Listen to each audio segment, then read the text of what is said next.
Joining us today are two wonderful speakers, Mr. Rajat Mathur. He's a managing director HR at Morgan Stanley, someone who has seen recruitment evolve at one of the world's top firms. And of course, Mr. Siddiq Aazam, my colleague at BM, who leads our career guidance and development team and works closely with students on their career journeys. We're looking forward to a meaningful discussion. So let's get started. Thank you.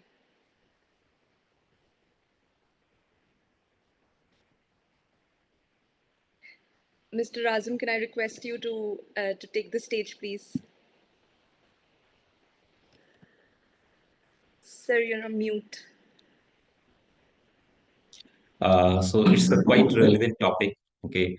So now this is something which is non-debatable that whether AI has influenced the jobs or not, what is the level of intervention. So I think all of us in this assembly will agree that in one way or other, okay, maybe directly or indirectly, AI, yes, it has influenced the job. Okay. And yes, coming to one of the statement what you make that whether AI will take up the jobs or it will create the jobs. So this has been the question whenever there is any specific industrial revolution. So right from the 40s when we have the industrial revolution, and then what I think this generation we people can correlate more with the 90s when there's an IT revolution. And again, this was a thought process that whether this is going to eat up the job, and the things were exactly opposite to that. The new jobs were created, a total different, job sets were required, different talent was required, but new type of jobs were created. But I firmly believe that AI has impacted the job market, but it's not like that AI will take the job. One thing is for sure that anyone who knows AI better than me, okay, then that person can take my job. So what's more important is to be, if not well versed at this point of time, but we should have a basic understanding of AI, what are the different interventions, and how we can further skill up as far as the AI is concerned. So this is my take to initiate the talk. I will request Rajat sir, if you can share your thoughts on this topic. Thank you, Siddiq, and thank you, Chitrita, for the introductions. Good afternoon, everyone. I thought I'll sort of take a slightly different view to how people are looking at AI. And I'll try and share a couple of examples from my perspective in terms of what's happening in the broader industrial landscape. I know we'll have time for questions towards the end of the session. So if there's any pressing question that you have, to feel free to ask those questions. I started working about 32 years ago. And at that time, as Siddiq mentioned, one of the things that was happening was the whole technology revolution. From not having any exposure to computers, when we joined the workforce, we had a computer on our table. And interestingly, we didn't know much of what we could do with it, right? Other than perhaps type some letters. And all around us, the conversation that was happening was that, oh, the computers are here and they're going to take your jobs. 32 years later, I don't think they've taken our jobs. In fact, they've made our jobs more complex. They've got added. I think we end up using computers more at our work than we would ever believe we could in the 90s. So as I sort of reflect on what's happening with AI and what's the conversation around AI, my thought process goes back to 32 years ago when someone said, hey, computers are going to take your job. I don't think that's going to happen. I think if at all, it's going to augment your life in ways that you haven't thought about, in ways that we haven't thought about, or in ways that we aren't even aware of right now as to what's going to happen, right? If you'd asked us this question about AI and what AI can do 10, 15 years ago, we'd probably have said, hey, that's not possible. It was similar to when someone said, you're going to have mobile phones that you can carry everywhere. In the 90s, we would have laughed at you and said, that's impossible. That only happens in Star Trek or one of these sci-fi movies. So it's interesting how the development is happening. Today, we believe AI is it. I don't know if tomorrow it is going to be AI or something more advanced, more different, more value adding. It's anyone's guess. as someone who sort of experiencing AI at such a late stage in our career, or at least my career, I have a bit of a love-hate relationship with AI.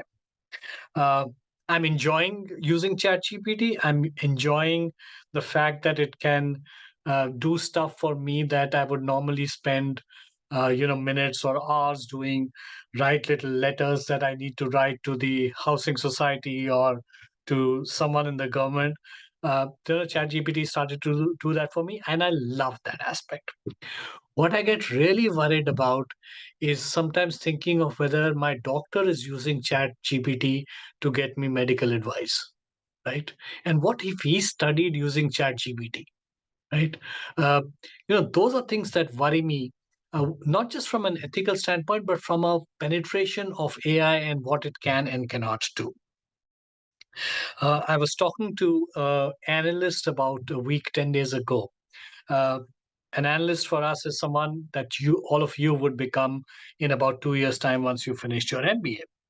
And I was speaking to her and I said, what do you use ChatGPT for? And she said to me, I use it for emotional support. And I'm like, what? And she said, yeah, whenever I'm feeling lonely or I need advice, I I I open ChatGPT and I ask for advice, and it is faster and quicker than family and friends. And it really got me to think about one, of course, the negative side of it, which was to say that that this could be the end of social interactions. But on the positive side, the fact that you are now starting to think about AI as yet another human being that's available at your fingertips to do really easy, simplified jobs.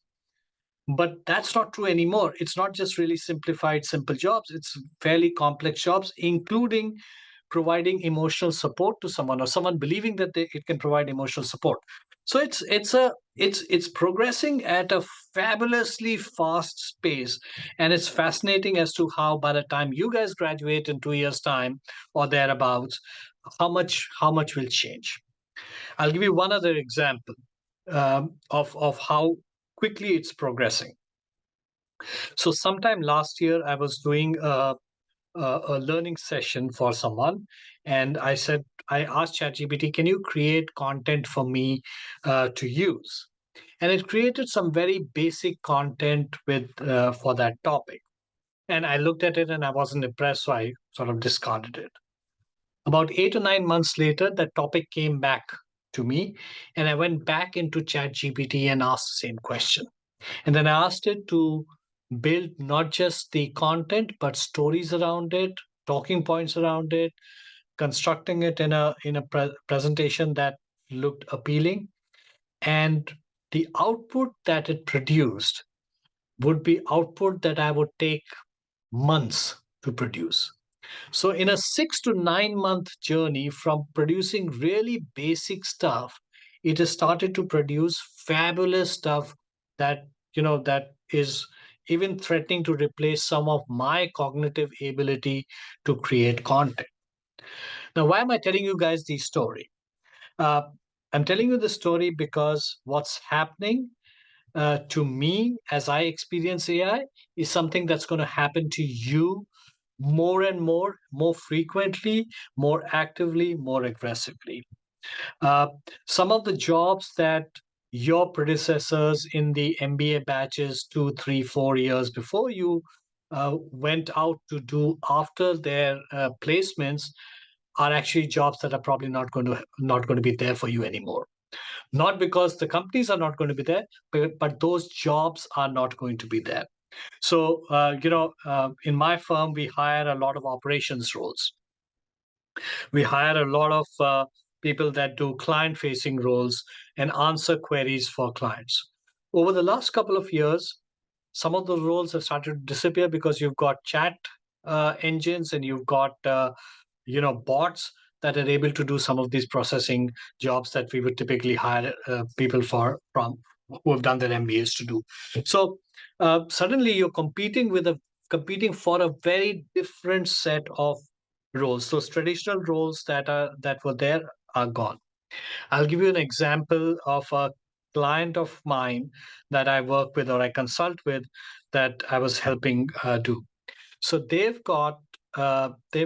they had, not they have, they had people who would produce this pitch book document for a client or on a client, which had all of the P&L statements, what was happening with the organization, that organization, who were the competitors, how they were doing from a financial standpoint, etc.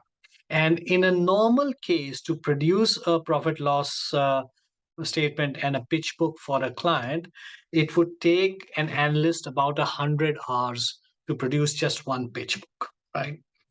Uh, the client got excited about AI. They put together a platform or a playground where they started to uh, do this in a manner where they could produce really good quality pitch books and P&L books for a client.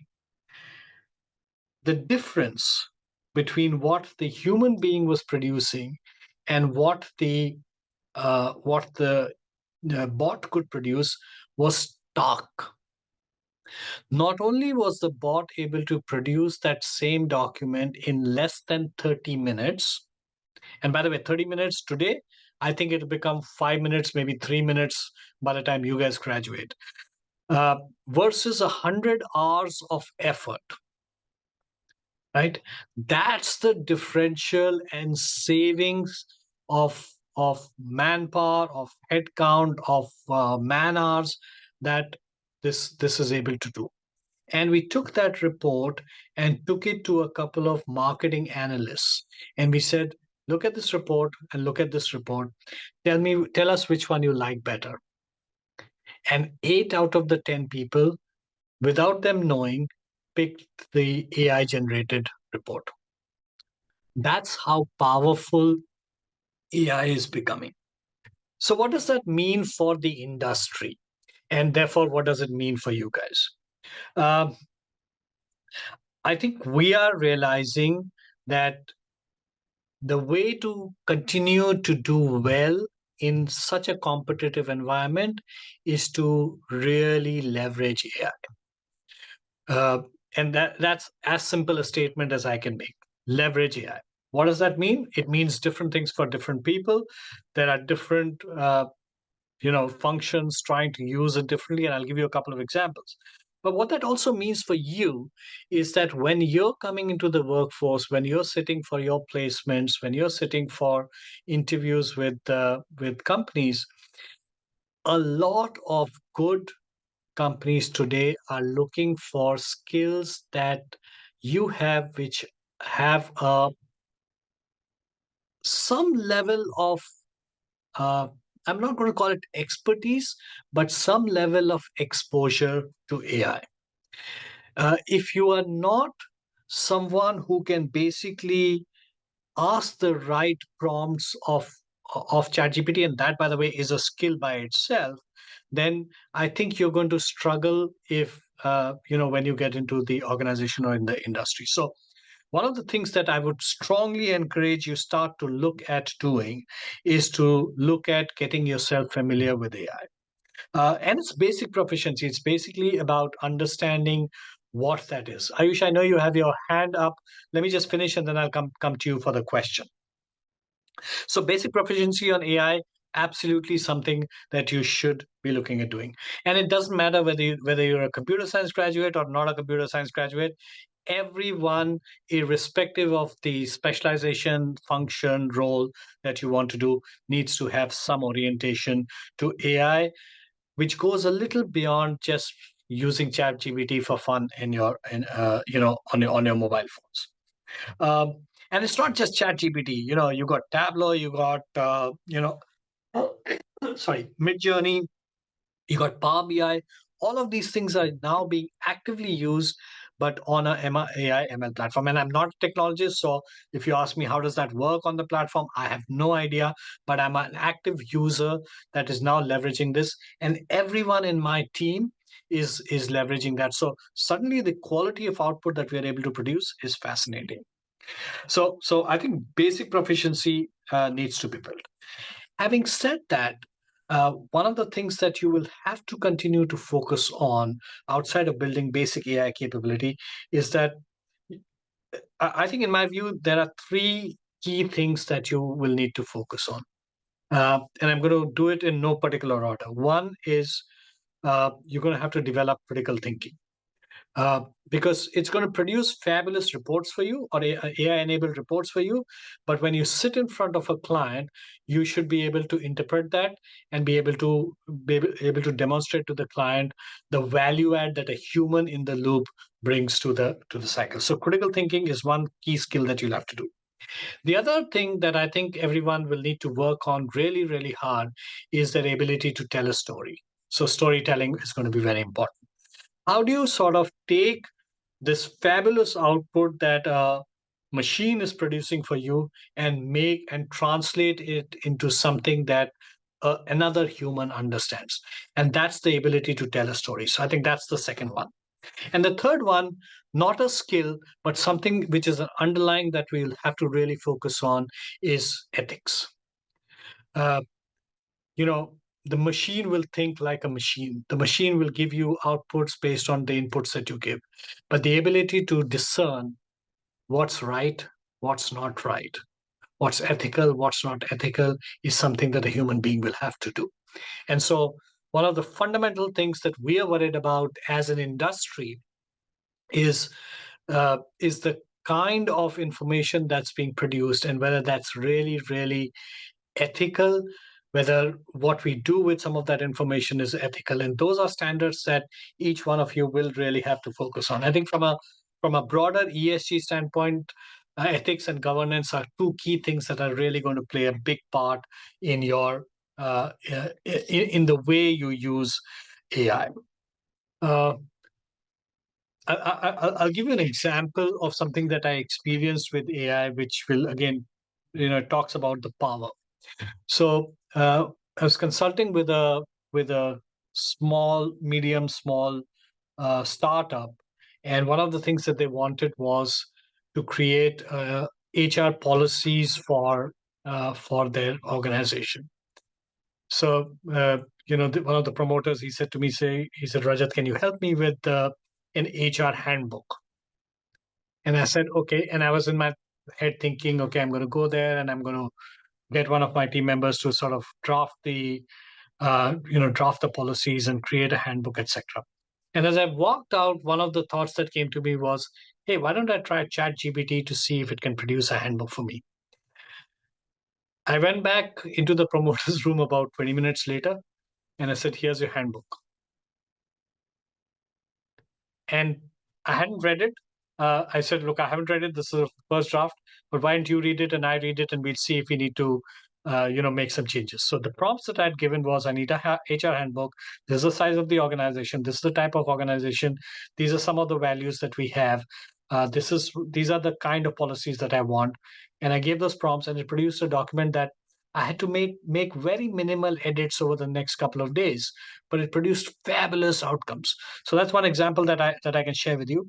The other very interesting example that happened with us is that, we get a lot of data related to people, and one of the biggest issues that any organization faces is attrition. People leave the organization, and sometimes we don't really know why people are leaving the organization. So for one of the clients, there was about a database of about 3,000 odd people that had left the organization. And we had another 9,000 people that were in the organization. And we said, let's put all the possible variables, all the possible information that we have about those 10, 11,000 people into the system. And let's get AI ML engine to look at why were these 3,000 people who left, and why did the balance 8,000 stay? And you would typically, if you were doing it manually, uh, boil it down to they left for compensation, or they left for a better job, or whatever else. So those are basic sort of analytics that you would do as a human being. When we put all of this data in, we said, can you run some correlations, and can you look at which variables impact exits. One of the most fascinating outputs that came through was based on the PIN code of the individuals, and we couldn't for our life figure out what that meant till we did some analysis on how far that PIN code was from the PIN code of the office. And it showed to us that the further people stay from the office, the more likely they are to it right. Which was an interesting one that we hadn't ever thought about. Forget having thought about, we hadn't even explored. We just put everyone's addresses and PIN codes in the system, and it produced this sort of data. So you're suddenly starting to see some fabulous and very insightful data come through to us. But then you as individuals, you as MBA students, when you graduate, you should be able to take that story and go to a client and say, hey, one of the reasons why something is happening is because of this, and we looked at the data and this is a correlation we drew. That level of storytelling, as I mentioned earlier, is something that you will really, really have to focus on. uh, Two last comments before I stop. One, as you start to get into your MBA programs, and eventually you will start to look at internships very soon into the program, I always encourage people to look at organizations for internships which have AI exposure, which have exposure to technology and technology enablement, because it will help you in the future. So that's something that I would do. And the other thing that I always encourage people to think about is that you may be thinking about marketing, or you may be thinking about finance or operations or HR or whatever specialization it may be that gets your fancy. Spend a lot of time doing cross-disciplinary understanding, because with what's happening with AI, what's happening with the kind of jobs that are now coming up, you're starting to see people who understand cross-disciplinary functions, intersects between functions, do much better than those in isolated functionality. So that's the second advice that I would give to you as you start to look at your careers, as you start to look at your MBA program, as you start to look at internships and eventually jobs.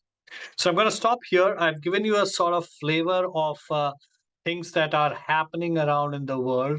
Obviously, at some point of time during this meeting, we are going to take questions, and I'm happy to take those questions. Back to you, Chitrata. Right.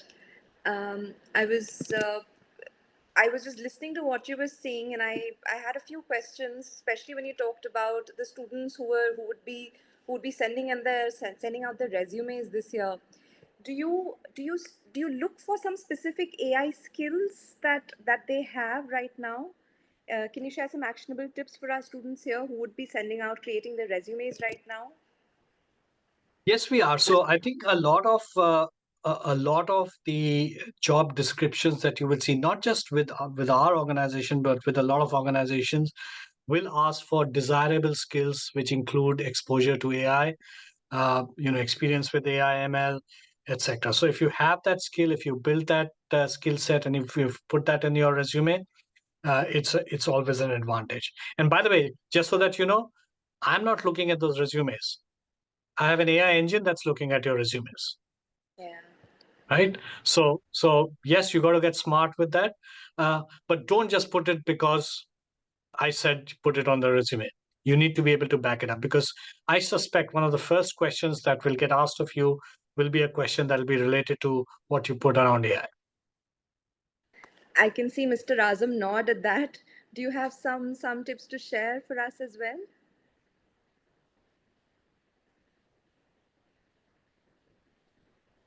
Am I audible? Yeah. Yes. Okay. So first of all, I fully agree with what Mr. Rajat said, especially on the 2 points. The one point where he talked about that we should always be open for the cross pollination of the learning. So being from an academic institution, what I believe that, okay, AI is an essential tool to be learned, but then again person need to have a sound understanding of their basic domain, whether they are going for the marketing, finance, human resource, operations.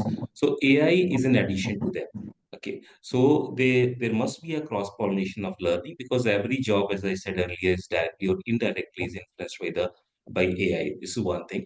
Second thing, I have seen people are reluctant, okay, when it comes to learn new things like AI, because they take it as a very complex subject, and up to some extent it is. Okay, people who are not from that background. But one thing, like what again Mr. Raju said, that our target should not be that it's not required that I need to be expert in that. Okay, but at least the thing is that I should have some basic knowledge. So that should, if my workplace is requiring that knowledge, at least I should have a basic knowledge of that. And then secondly, I should be in the ecosystem. If I am not aware and just having the basic knowledge, there should be some colleague of mine who can help me with that. This is one thing. So these two things I would like to put it here. Now, a very important thing, as I said, that AI is becoming an essential tool. Okay, so now what role an institution play in equipping a student to have that AI acumen? Okay, and that is a curriculum. If I talk about, I would like to give an example that what is prevailing at BML Munjal University. That was something very interesting when I noticed that irrespective of the specialization, there was a substantial component of the artificial intelligence tool in the curriculum. And our students, they are exposed to these things right from the beginning of the program. It starts from very basic thing.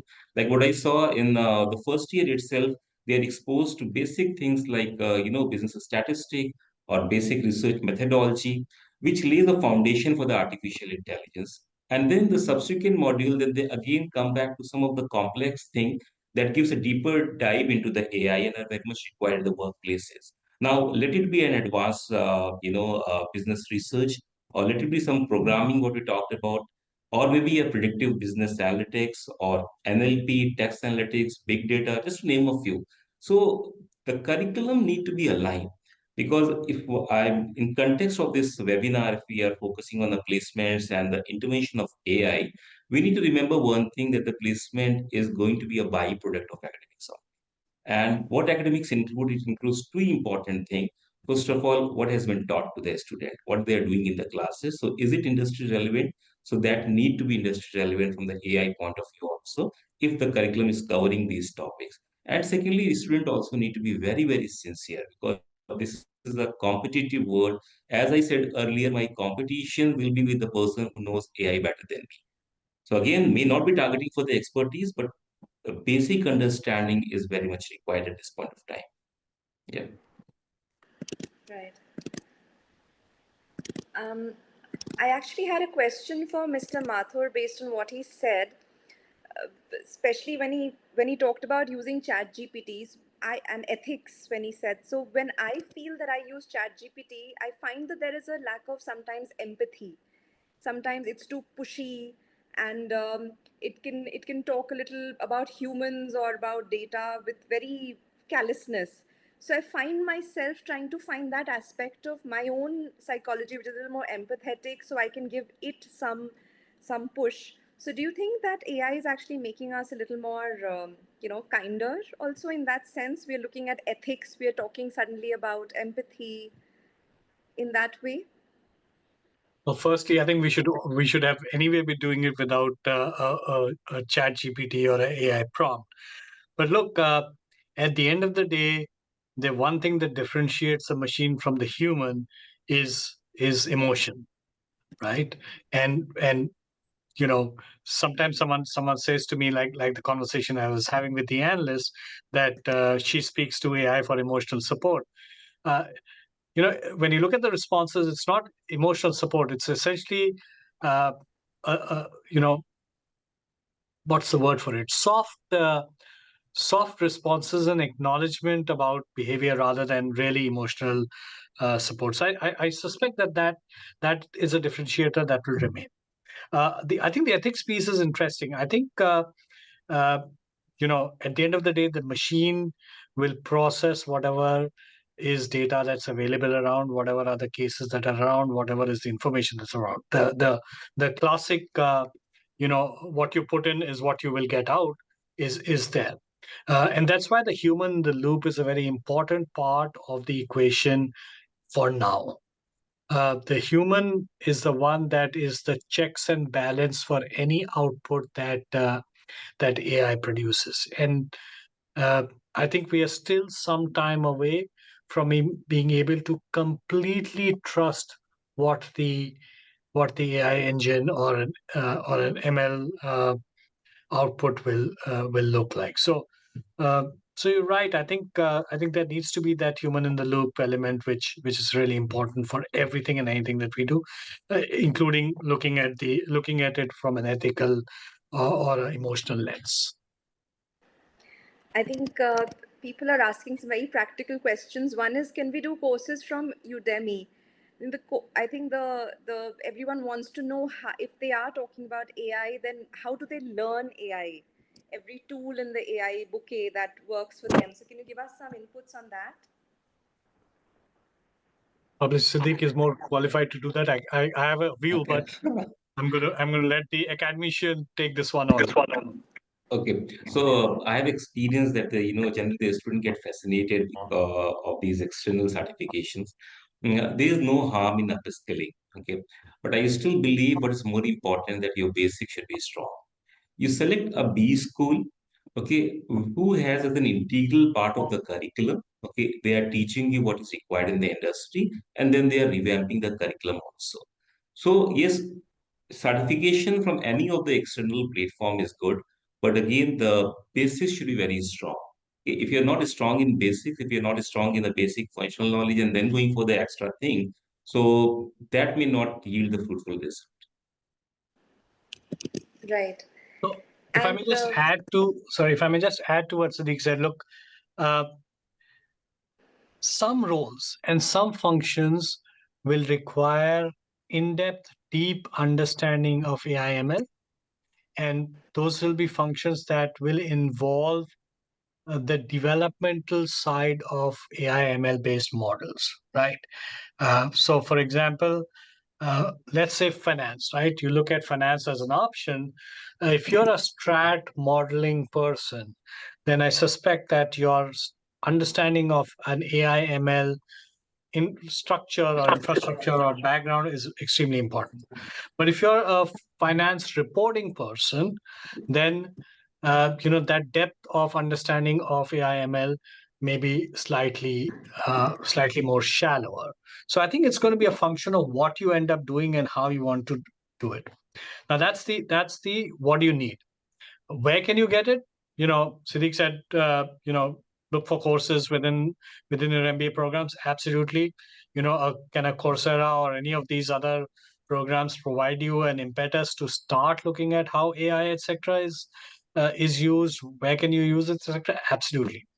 But very importantly, start playing around. Get one of these, whether it's ChatGPT or Perplexity or Gemini or whatever else on your phones, and instead of seeing reels, play with one of these engines.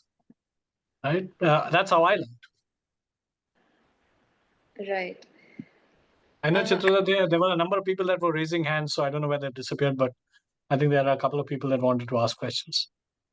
Sure. I would request everyone to send your questions in the chat box and we will take it as and when we can.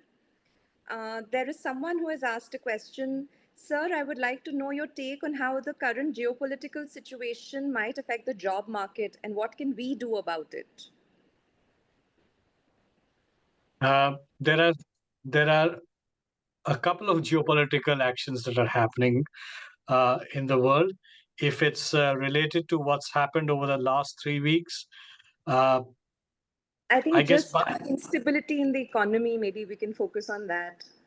Okay, so let's talk about the economy. Most of you will know, if you study the economy, that economy is cyclic, right? So you go through patterns where it goes down, it becomes a little bit of a tough market, and then it comes up. Trying to time that with when you graduate after an MBA is impossible to do. Okay, so sometimes you run on a 7-year cycle. Sometimes you could have it, come back to you in 3 years. You can't time it. I think fundamentally, and I'm going back to what Siddiq said, focus on building your persona, your resume, your portfolio. Uh, if you do that well, and if you make sure that it is solid, then the jobs will happen, right? Maybe you would be off to a slow start if at that point of time when you're graduating, the economic conditions are not great. It's okay. It comes back as long as your fundamentals are strong, right? So don't worry about the instant. It's a bit like trying to time the stock market to say where is it at its lowest or where is it at its highest, right? You don't know, I don't know, and I don't think anyone does. So it's the same with the job market. So focus on getting your fundamentals right. Don't worry about trying to time the market from a economic standpoint, political standpoint, any macro factor standpoint. Someone has asked a question about storytelling and communication skills. Can you elaborate on that a little? Uh, if there is one skill, if there is one skill that will differentiate you from the person next to you, it's your communication skill. If you look around and you look at people, the ones that have stronger communication skills generally, not always, generally do much better in life, right? So that's fundamentally, if you come from a background where your communication skills haven't been tested, haven't been challenged, or you believe that they need to be improved, then I suggest spending an inordinate amount of time, more time than any other skill, on building communication capability. How does communication get built? Communication is built with practice, right? The more you practice, the more you try, the better you will get, right? And some of us are not naturally good communicators. Some of us have the natural gift to communicate. It could be different for different individuals. So start to practice that. So that's on communication. Storytelling is what I call is a building block on communication. Storytelling is the ability to contextualize something in a way that makes it interesting for the audience. So as you build your capability or communication capability, you will also find that you will build the art to tell stories. Again, practice makes it a lot better. You probably look around you, right? You've got friends that tell about the situation and can make it very interesting, very funny, very engaging. And then you have someone else in your friend circle who will tell the same story, but it's yeah, okay, I heard the story, end of story, this thing, right? That's storytelling, right? So it's again about practice, it's about building skill. But communication, by far, in my pick of all the skills that you need, is the number one pick. Right. This is one question which I think I will ask Siddiq sir to answer.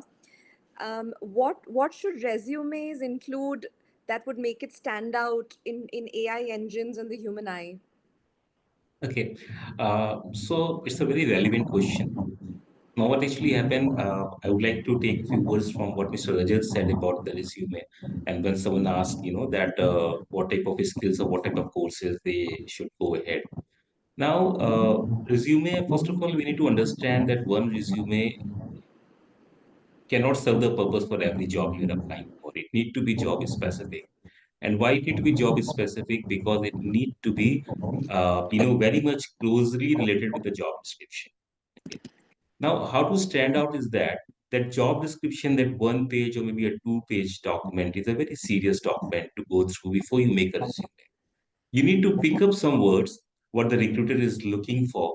So they mention it under the different, headings. It could be the preferred attributes, it could be the eligibility criteria, all those things. And then you need to evaluate yourself where you are on these skills. Okay. And then just pick these keywords and put it in your resume. But a word of caution is that I have seen many cases where the students are very good in picking up these words and putting it in their CVs. Because what actually happened that, again, in the primary shortlisting process, what Mr. Rajat was saying, that the resume also gets shortlisted by the users of the AI, maybe through the ATS, or there are a few of the other technologies also. So pick those words, but make sure you know about all those things. Okay, because what the purpose of resume, I believe, is not a resume cannot give you a job. They can give you only an interview opportunity. So if you are good in resume making, picking up those keywords from job description, and at the time of the interview you are not able to answer those questions, okay, then that will be a debate. So the precise answer should be, take the keywords what the recruiter is definitely looking for. If you have something in that area, put those keywords on your resume just to have a better chances of getting shortlisted for the process. Um, One more question for Mr. Mathur that I have. When I started out my career, for instance, I thought of what will be the first decade, then 2 decades, then 3 decades. What is a long-term career, what it looks like. But nowadays, careers are so short and they're short-term, and you're looking at stability, adaptability. How does a student who is starting today plan and think of a career, especially in the MBA zone, which is so career focused? So, I'm going to give this answer, but I'm going to do this slightly differently. You're going to be 20, 21, 23 when you finish your MBA. You're going to live up to 90, 90. Okay. And I guess by the time you guys get as many white hair as I do, it might be more than 90. Okay. So let's, for all practical purposes, assume that after your MBA, you're going to live for 75 years. Okay. You need something to do for 75 years. Right. So as much as everyone believes that, I'm going to do a startup, make a lot of money, retire at 30, you will realize that the people that make a lot of money and quote unquote think that they retire at 30, 35, then for the next 60 years don't know what to do for their lives. Likelihood is that from a psychological, social, and mental standpoint, they lose it and are unable to sort of cope with that. So the way I break this down is those 75 years, you got 25 years to 30 years of working, another 30 to 35 years of uh, living off the core work, doing something that I call your second silver phase of your life. And then obviously the last 10, 15 years is going to be what is classically defined as the golden years, where you are not working, not doing anything. So you're going to have two stages of your life. You're going to have your core working life, what your MBA is going to launch you off into, and then you're going to work for 20, 25, 30 years. And then you're going to have a second phase where you're going to use what you learned, but use it in, social enterprises or giving back or just following a passion and doing something. So that's how your life is going to be. So it's not going to be short. It's going to be 25, 30 years. In those 25 to 30 years, you're going to have at least 8 to 10 years that are not going to go to plan. हमने सोचा था हम ये करेंगे, नहीं हुआ. हमने सोचा था we'll get promoted this year, नहीं हुआ. 8 to 10 years out of 30 years which will not go to plan. Hopefully, about 20 out of the 30 years or 2/3 of the years go to plan. That's how you have to structure your life, your career. So don't think you're going to make all the money that you have to by the time you're 25 and retire. That's not going to happen. If it happens by the time you're 28, you're going to be itchy and wanting to do more. You're going to do stuff for 25 years, stuff, not necessarily work, but stuff for 25 to 30 years. Be mentally prepared for that. But that's just one person's opinion. There is another question. Which is the most upcoming field in MBA that uses both human and AI in almost equal proportions? I think in terms of now we can talk about like HR, finance, marketing, everything now is MarTech, FinTech. So which domain would be the most? I think each of these domains are in different stages of AI utilization and in different organizations differently. But I think if you just look at the India landscape and the change in the India landscape over the last 10 to 15 years, you look at e-commerce, you look at payment systems, etc. I I would say fintech. Right.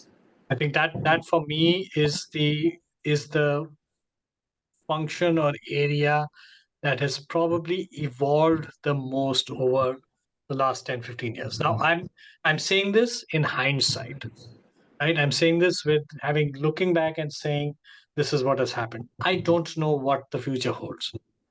I absolutely don't know. I don't think anyone does. If they knew, they would put a lot of money in the stock market on those stocks and make a lot of money. Clearly, that's not happening. So everyone's guessing. My suspicion is that marketing, operations, HR, all of these functions are going to get impacted, and the momentum will pick up with some of the other functions as much as it did in the last decade with finance. I think I'd also request Mr. Siddiq to come in at this point. During the placement drives that we have in the university, a lot of companies come in, and this is a question probably you might also have some insights in. What are in the next 5 years? What are the roles they are looking for that have AI and tech in it? Okay, so start with I would like to start from the initial process itself because the landscape has totally changed. The way candidates were evaluated, maybe if I take 5 years prior. Now, what's happening that AI? I will come first to this. That how AI has impacted the selection processes also because that is very much important for the people who are aspiring to do MBA. They need to equip themselves. Initially, when what my experience, like Mr. Rajat may also add, when there was a traditional selection process flow used to be there. It starts with a maybe a psychometric assessment or group discussion and then interview. Nowadays, what's happening? The first interface or the first part of the selection process is AI driven. Okay, there are AI based interviews. Okay, wherein there is no human intervention. Okay, the students are aware about their CV, they are aware of the job description, and then the questions prompt, and then they are evaluated on the basis of that. So it is very, very important to person to equip themselves. There are multiple platforms also available in the market, okay, which give student access through their tool wherein they can appear in this AI-based interviews. Okay. So the benefit is Right. also that this is a self-paced sort of learning. It gives multiple opportunities, to appear in the mock interview sort of thing. Up to the extent I have known few applications wherein, if the student is giving wrong answer, so then the AI system will suggest two or three the answers which could be the better one. Okay, this is one thing. Secondly, the answer to your question, what you asked that maybe few years down the line, what the job in the market, what my experience is that every job will require the intervention of these technologies. So if we go back maybe say 20 years, so there was something like MS Excel, and it was said that if someone is aware about the MS Excel, so he's a very good candidate. But nowadays, if you don't know MS Excel, okay, it is considered to be a crime. What I have experienced for the MBA students. Okay, so similarly, AI related technologies, student every role is going to have a deep impact on that, and yet there's a possibility remains that someone else can replace the AI. So students need to be open to upskill themselves and to keep a tap on the market that what are going to be the new roles in days to come. So maybe you could also elaborate with what kind of industries and roles our students are, applying for right now in the last maybe two batches of MBA that have come out. What kind of industries? What kind of roles? Okay, so what type of roles if I talk about, I don't know that I can say that they will be influenced by AI, but up to what extent I'm not aware of. But just to give you a general idea that what have been the preferences of the students. So consulting is again, one of the most preferred, and that is followed by uh, automobile is there. They also look for the career aspiring career job they offer. Then the retail sector is there, and BFSI sector is again, it is evolving. Okay, especially when the fintech has also been added with this industry. So main I will say the consulting, then BFSI, and then automobile and retail. So these are few of the industry vertical, that reflects a promising hiring. Right. I do see one question which says, is business analytics a good field to choose considering AI is becoming more mainstream? Would anyone like to take this? I would like to answer that because the answer is somewhat similar what I gave earlier, and this is something, the feedback what we got from the recruiters end, that a student need now business analytics. If I talk about R, Python, or maybe something what we just discussed, a part of the curriculum at BMU, these are the basic essential thing. Business analytics is important, but at the same point of time, person should have a strong hold in one of the core function. It could be marketing, finance, human resource, operations, or other specialization. Right. Um, I think someone talked about internships and how AI in internships will help. Can you talk about that, Siddiq sir, about how BMU helps students get internships with if they want a special focus on AI, that also happens. Yeah, it happens. So we have got the client base what we are having. So there are companies, especially they are from the technology domain, and a few of them are from the fintech also. So where they are having some short-term project and they require people who can work with them for 8 to 10 weeks, and that give them an exposure to this AI tools also, where the students are expected to use, the predictive business analytics, or maybe handling the big data, making dashboards. So yes, we help them a lot. There are upcoming industries also which encourage to extend internship in these areas. Right. I think this question will be for Mr. Mathur. That with automation coming in, how does one know if their role is eventually on a path to get automated and maybe removed from the workforce? So the simple answer is assume that your role or your skill is going to be outdated in 5 years. Just assume that, right? In some form or fashion, that's going to happen. So the trick is not to worry about whether your role is going to go away. The trick is to build new set of skills, new set of experiences, so that if and when your current role in the current avatar gets impacted, that you always have something more to lean on to. Because again, it's about trying to predict the future, and I don't think any of us can do that. Having said that, if you've got what I call commoditized, non-cognitive jobs, jobs that are very mechanical in the way you do things. They don't require you to think. Those are what I call commoditized, non-cognitive jobs. Those are definitely going away. So if you think that you're going to do a job where you'll have a lot of data and you'll keep producing reports, etc., over there, that job is going away because it's non-cognitive. But in that same vein, if you build a skill where once the data is produced and some analytics are run, that you're able to story tell, then that job will remain, right? So I think you have to be discerning about the fact that anything that's commoditized, non-cognitive will go away, and just assume that the way you're running your current job is going to be uh, gone in 5 years. So, you mentioned something about the skills that everyone needs. Now, in an AI world, will generalists do better? Will specialists do better? And how do we pick up the specializations according to the answer to this question? I think specializations will remain. Uh, I don't think it's a question of who does better, whether it's generalist or specialist. I think it's so. So there is a place for people who are specialists, and there's a place for the generalists. The generalists will typically go into general management sort of roles. The specialists will become SMEs or subject matter experts and grow that field or get deeper into those topics.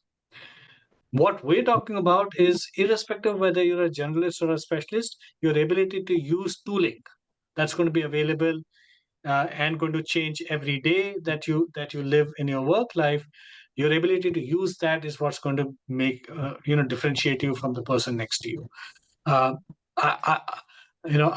would refuse to put money on whether a journalist succeeds or a subject matter expert. I think they both have their own requirements in this world today.